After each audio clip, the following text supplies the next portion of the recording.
नमस्कार, I am doctor Seema Goyal from Raghunath hospital. आपका wellbeing bye PBN में आपका स्वागत है।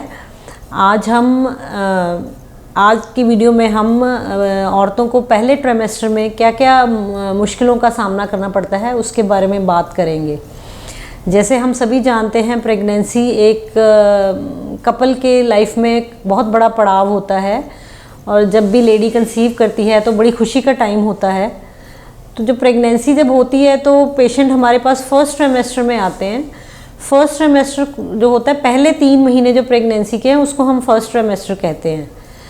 तो जब सबसे पहले जब कपल आता है, उनका पहला प्रश्न हमसे होता है कि कौन सी डाइट मुझे खानी चाहिए जो मेरे बच्चे के लिए ठीक रहेगी, जो माँ के लिए ठीक रहेगी, जिससे प्रेगनेंसी अच्छे से चलेगी और कोई कॉम्प्लिकेशंस नहीं आएंगी। तो पेशेंट्स को हम डाइट के बारे में यही सुझाव देते हैं कि सबसे पहली रिक्वायरमेंट यही है कि आप एक हाई प्रोटीन डाइट खाएं। हाई प्रोटीन डाइट में जैसे कि पनीर वगैरह हो गया और दालें हो गई। अगर आप नॉनवेज खाते हैं तो अंडा खा सकते हैं, एक एग रोज खा सकते हैं। और फ्रूट्स का इस्तेमाल ज़्यादा करें, जैसे कि अनार हो गया, एप्पल हो गया, फ्रूट जूस हो गया। ये सब चीज़ें जो कि माँ का आहार अच्छा होगा तो बच्चा भी सेहतमंद पैदा होएगा। उसके बाद जो अगली चीज़ है वो हमारे पास ये क्वेरी, जो पेशेंट की कंप्लेंट होती है वो ये होती है कि मुझे नौजिया हो रहा है, मेरे से कुछ खाया नहीं जा रहा है, मेरे को कब सुबह उठते ही नौजिया शुरू हो जाता है, वॉमिटिंग होती है।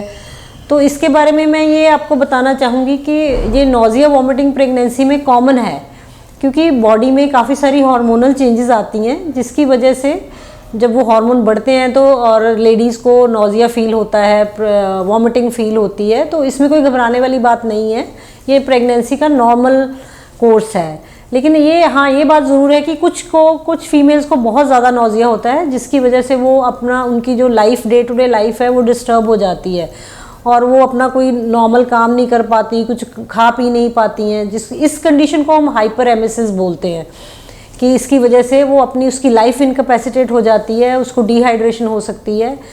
उस कंडीशन में हमें कई बार पेशेंट को एडमिट करके आईवी फ्लूइड देना पड़ता है। बट अदरवाइज नॉर्मल केसेस में जो नौजिया है सिंपल दवाइयों से मैनेज हो जाता है। और ये जो दवाइयाँ होती हैं हम बिल्कुल सेफ़ होती हैं, उनका ना माँ पे कोई असर होता है ना बच्चे पे कोई असर होता है। तो सेफली आप ये सब दवाइयाँ ले सकते हैं। और इसके अलावा जो फर्स्ट ट्राइमेस्टर में सबसे कॉमन कंप्लेंट के साथ पेशेंट्स हमारे पास आते हैं वो ये है कि कई बारी प्रेगनेंसी में हल्की फुल्की ब्लीडिंग या दाग की समस्या आ जाती है। तो इसके बारे में मैं ये कहना चाहूँगी कि प्रेगनेंसी में ये जो दाग लगना नॉर्मल नहीं है। अगर किसी को ये कंप्लेंट होती है तो उसी को फ़ौरन डॉक्टर को कंसल्ट करना चाहिए, क्योंकि इसका मतलब ये है कि आपकी प्रेगनेंसी टोटली सेफ़ नहीं है। तो उस कंडीशन में हम पेशेंट को मेडिसिन्स देते हैं, कई बार इंजेक्टेबल की ज़रूरत भी पड़ती है और कभी कभी पेशेंट को एडमिट भी करना पड़ सकता है। लेकिन मोस्टली केसेस में I can say 60 to 70% cases में अगर किसी को दाग लगता है, जिसको कि हम थ्रेटन्ड अबॉर्शन बोलते हैं, तो ये मैनेज हो जाता है।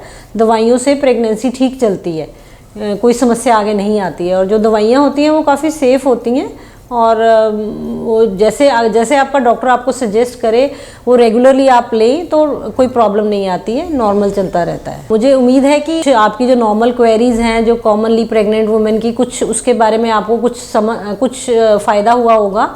तो अगर कोई भी आपकी क्वेरीज़ हैं और फर्स्ट ट्राइमेस्टर के बारे में, तो आप नीचे लिखे कमेंट बॉक्स में लिख सकते हैं और उसका जवाब हम अगले वीडियो में देंगे।